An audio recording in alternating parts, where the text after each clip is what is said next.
Hi, my name is Yusef and I'm a licensed marriage and family therapist working with EBAC since 2009. I work at Bridgepoint Continuation School down in Newark, and I'm there as a clinician available to Medi-Cal students. I mean, there's domestic violence, drug abuse, unfortunately sexual assault, and even sexual exploitation.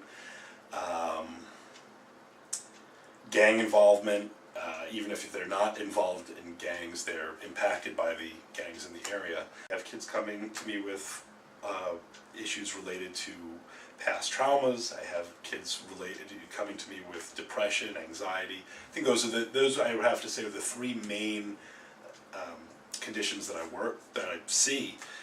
So a lot of the students on campus are reluctant to come to services. Some of them are used to it, very familiar with therapeutic services from past times in their lives, but a lot of them are very resistant despite the fact that they have a lot going on.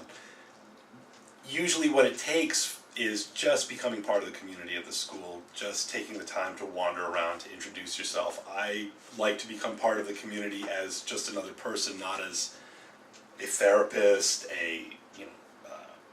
authority, anything like that. If I get perceived, if any clinician gets perceived as an authority, the relationship is pretty well doomed. But if I'm just a person hanging out, if they see me as someone hanging out, just as part of the fabric of their community, they're much more likely to, especially as they get to know me, they're much more likely to engage in a conversation that could eventually lead to therapeutic work.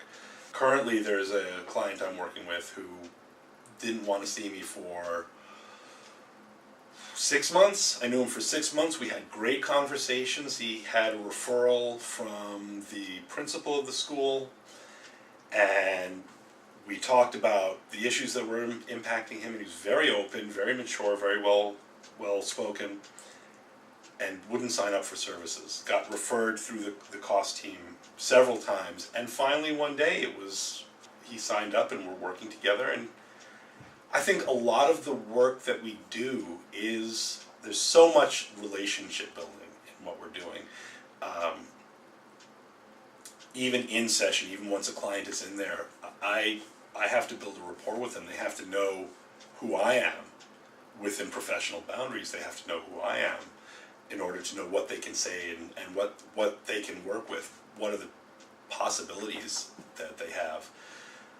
And this guy is very, very slow to warm up, so we're mostly talking about music at this point, and nothing looks overtly therapeutic, but in fact, we're discussing a lot of issues about how he manages his stress,